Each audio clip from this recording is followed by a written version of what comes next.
Hello Exiles, this is Ryan from Behind Eyes Gaming, and this is my level 82 Lightning Tendrils Raider, currently chilling on the beach, as you can see, surrounded, it's a T16 beach, kind of surrounded by a bunch of things. There's a bunch of charges on these monsters, and I have, I think, around 1300 HP, give or take.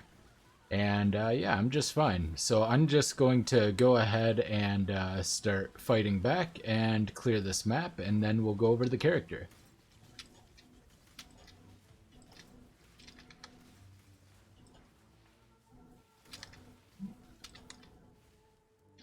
Alright, and you may recognize this character from last league. I did do this last league, but it required very specific uniques, one of which doesn't currently exist in the game because it was a Sanctum specific unique. So getting some little bit of a facelift on the Lightning Tendrils. I did do a video prior to the league talking about how this was buffed, and there is a bunch of new tech.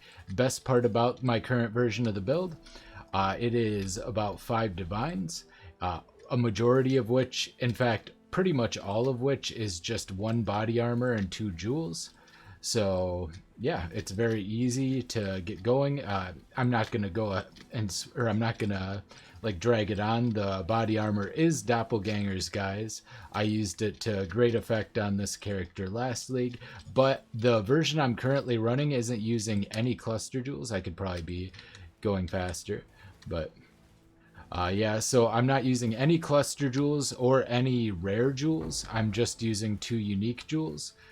Basically, completely kind of deterministic, completely able to be replicated, especially in Trade League, and for relatively cheap. And right now, like I said, I'm only level 82.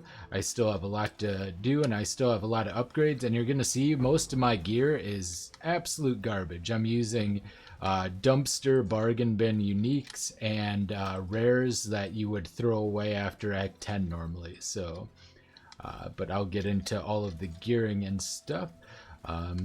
I was using Heat Shiver, but I'm now currently using Elevore. The reasoning for that is because I needed to be ailment immune and have max spell suppression. And you might be thinking, oh, you're a raider. It should be easy to get spell suppression, which would be true if I were using the cluster jewel version of the build. But currently I am not doing that. I'm also still very, very weak. Oh, this guy's a soul eater. I'm currently very, very weak to damage over time. So I will be remedying that in the near future. I have a lot of plans for this build. And yeah, the damage is fine, but it's not, super good at the moment. These all have endurance charges, but that shouldn't really make a difference. I suppose I have a curse I could be using too to upgrade my damage. There you go. Check out those jewels. I suppose I'll check out the belt as well. But yeah, damage is a little scuffed at the moment. Defenses are getting there though. Kind of just started pulling everything together. I think the damage is going to be absolutely wild though once everything gets started, especially once we start adding the cluster jewels, because currently yeah, I'm just using stuff on the tree and some masteries to get some extra defense or offense basically. I'm not currently spec'd into essences, so don't have like big essences unfortunately. Yeah, and I also do not currently have anything to give me immunity to corrupting blood, but that's okay because I take less physical damage, which does include damage over time. Let's just do the boss here. It's taking a little bit. Yeah, so the mapping is quite slow, but once we get things going a little bit, it'll be a lot quicker. And part of that's just I'm a little slow today. Like, this build can be very fast. Like, I can zoom around real quick if I want to. Also, I don't currently have my mono regen to the point where I can easily sustain. There you go. Yeah, I need to occasionally. So I need to fix my mana regen as well, so I can actually consistently channel at my max cast speed. But we'll just call that good enough. Crucibles are still super sketch at 100%. The only way this build really dies is getting one shot.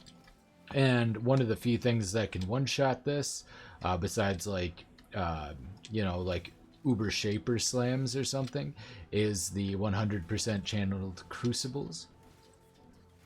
So I'm just gonna clear out the last like big packs here and head out. And also Burning Ground is very rough. Okay, good enough. So let's look at the build here. So I have this, we'll start with the gear, I guess, because this is somewhat important, or we'll start with the links. So I'm currently using Phantasmal Lightning Tendrils. This is I think my only quality gem, but it's still only level 19. And then a level 19 unqualityed Hypothermia, level 19 unqualityed Unawakened Controlled Destruction, level 19 unqualityed Trinity, 19 unquality Unawakened Added Lightning, and 19 unqualityed Infused Channeling. And then I have a level 12 Determination, a level 18 Petrified Blood, level 18 Frostblink, level 19 Arctic Armor, level 12 Steel Skin on increased duration with a level 4 cast when damage taken, also not qualityed. Herald Device, level 19, unqualityed, and then Arrogance linked with Clarity as well as the Herald Device. And the Arrogance is also unqualityed, which is important as well because that is more aura effect. Well, kind of important because technically I do not believe Herald Device is an aura. But then we have Elemental Weakness on Arcanist Brand just for ease of use. Level 19 Vitality. Lightning Warp, faster casting, swift affliction, and less duration, which once we have the mana handled will allow us to get around at extreme speeds. But currently my mana is not too great. Kind of use those interchangeably. And then I think that's it for the gems.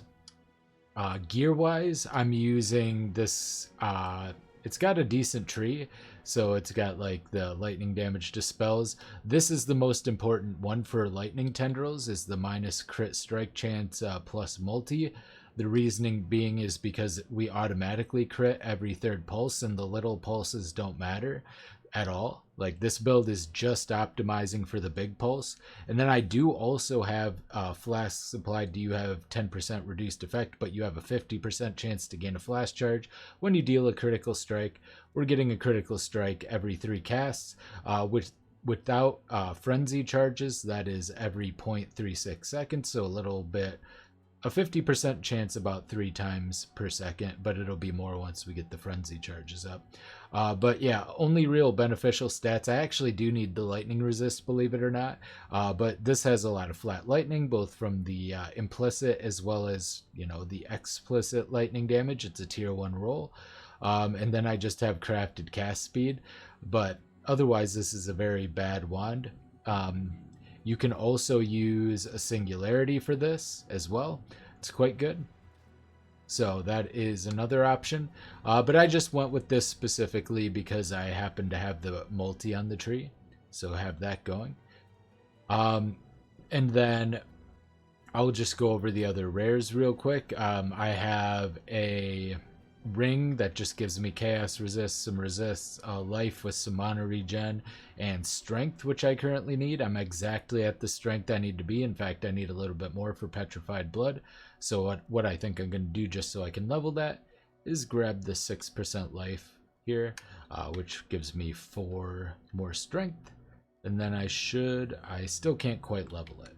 I'm 1 off, so I'll have to get something else, a little bit more strength somewhere. Gloves, these are really scuffed gloves. I got these like in Act 9 while I was leveling and just crafted onto them. I mean, they are just life resistance, and then I crafted Unnerve and Cold Leech. We are converting 50% of the lightning damage to cold damage, plus I have Herald of Ice. So yeah, doing a decent amount of cold damage.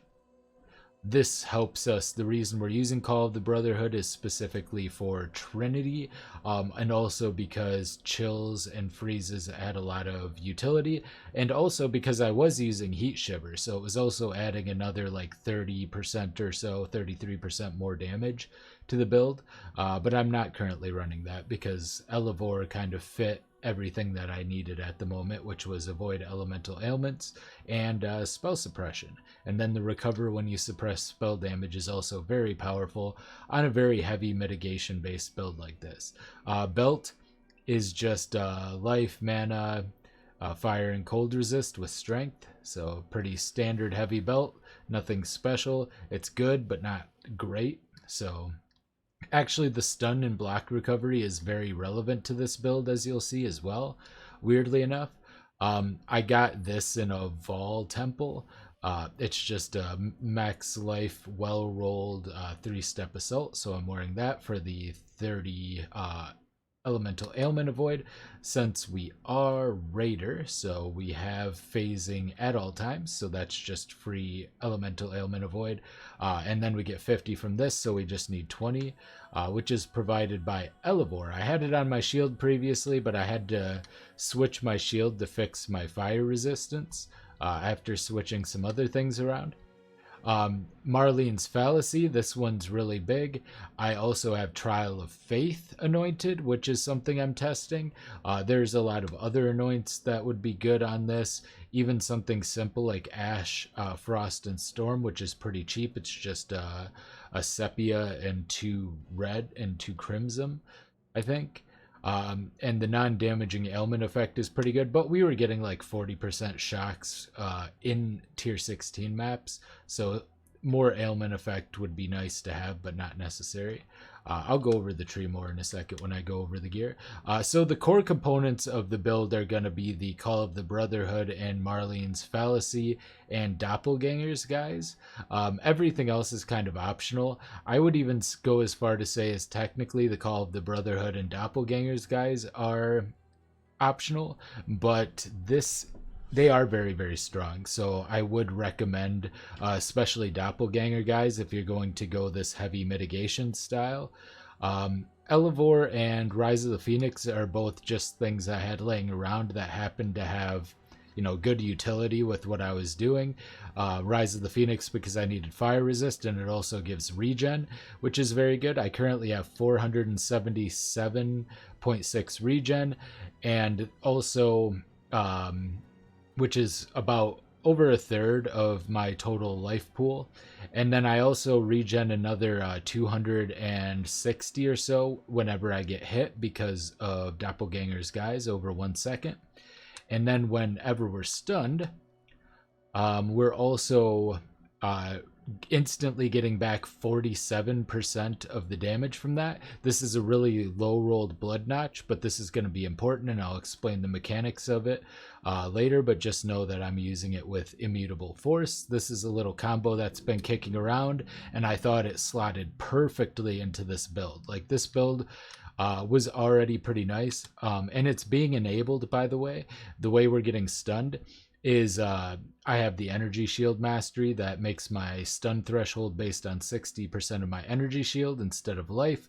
Normally my stun threshold would be based on my max life, which would be about 2600, but instead it's 60% of my energy shield, which works out to be like 390 or so, I think, or like just over 400, something around there, give or take. So or like 380, whichever. But so basically I'm getting stunned like I have somewhere in the neighborhood of 400 health, and that's very, very important. You didn't see me getting stunned, and that is because of Immutable Force giving me 661 stun block recovery. You can get up to 1,000. The more you have, the nicer it'll feel, but honestly I don't really notice the micro stuns, especially also having 50% stun and block recovery here and a little bit here as well. It's pretty easy to just get a bunch of incidental stun and block recovery just completely, randomly on different pieces of gear. Like, I wouldn't have been surprised to see it on my gloves, for instance.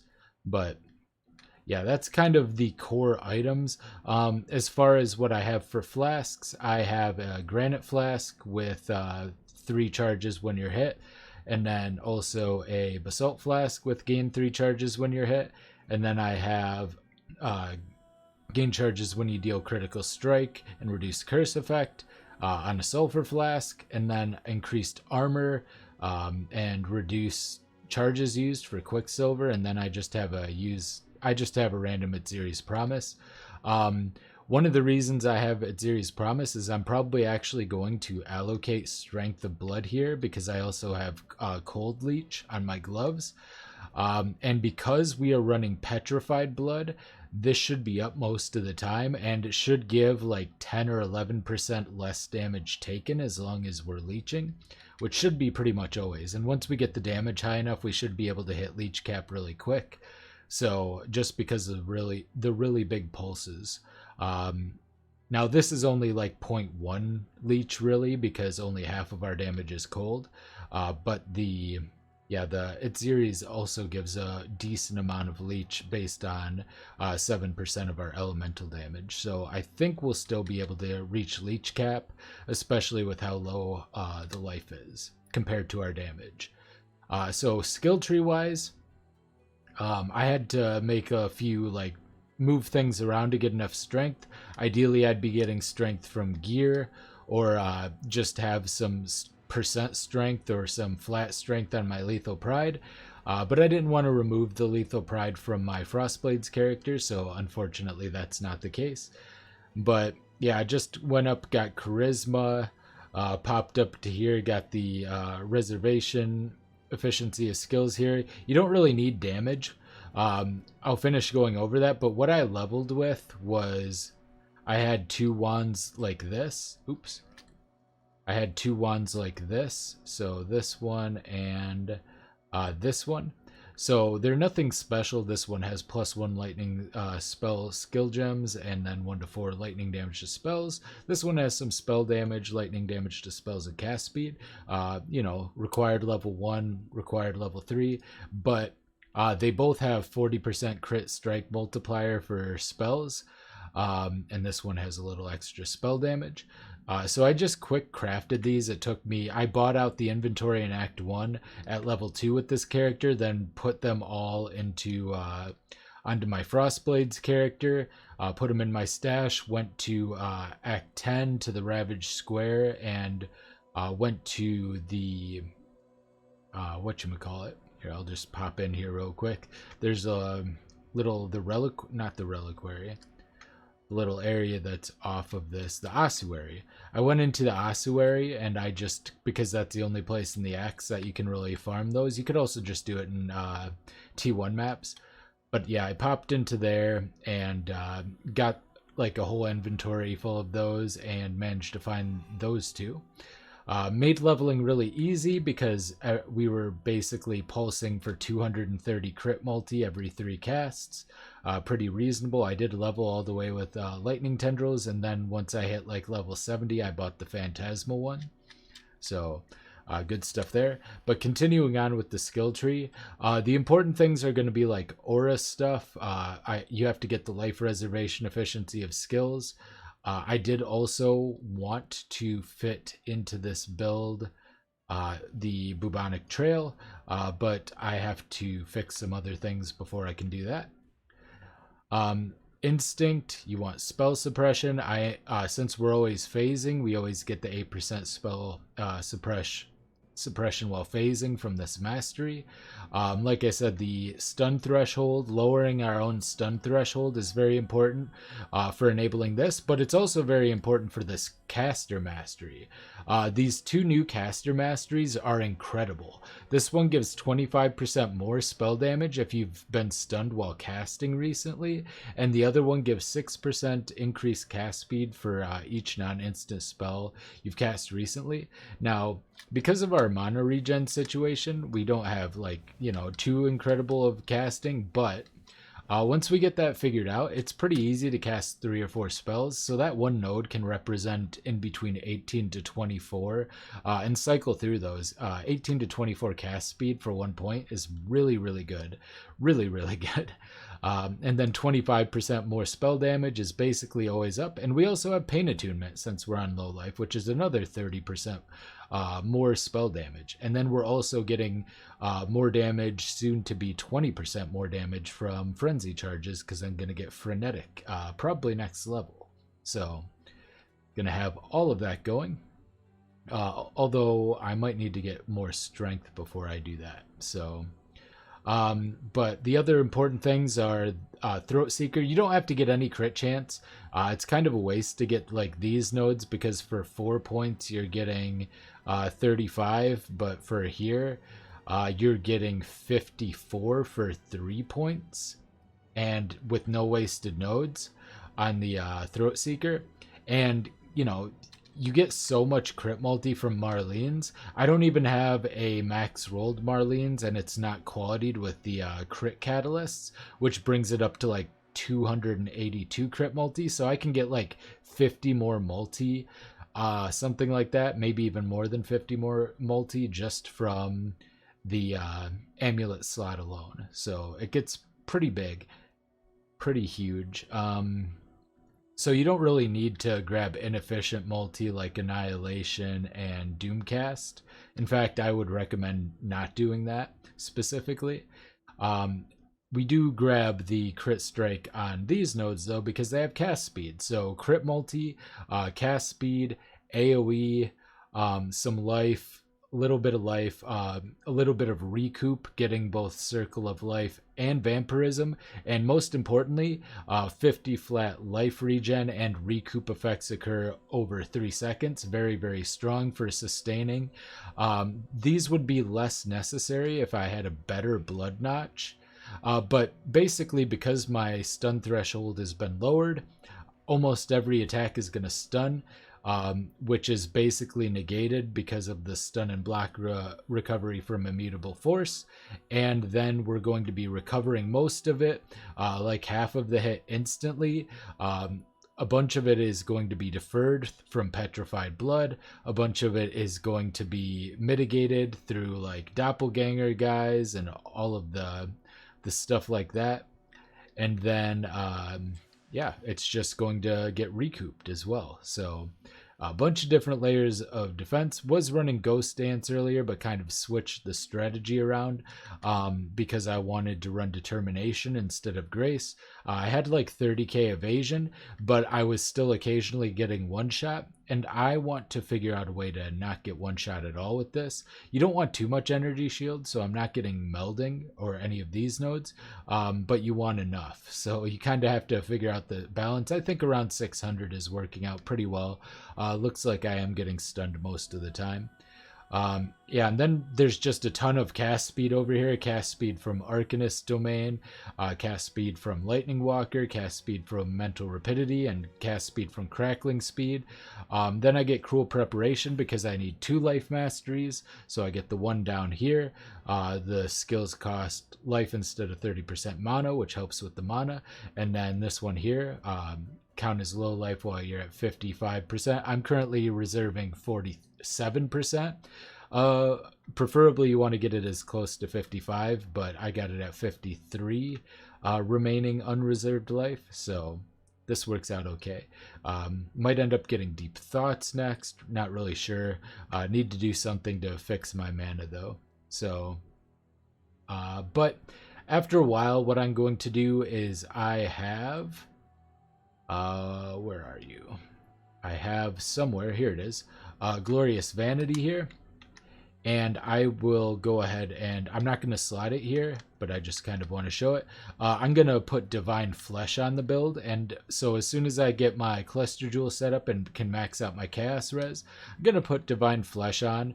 And I'm going to use, there's a new item that's out. I think it's a ring, but it might be an amulet. Even if it is an amulet, I'm just going to get a bunch of multi from jewels and drop the Marlene's Fallacy because it'll be worth it.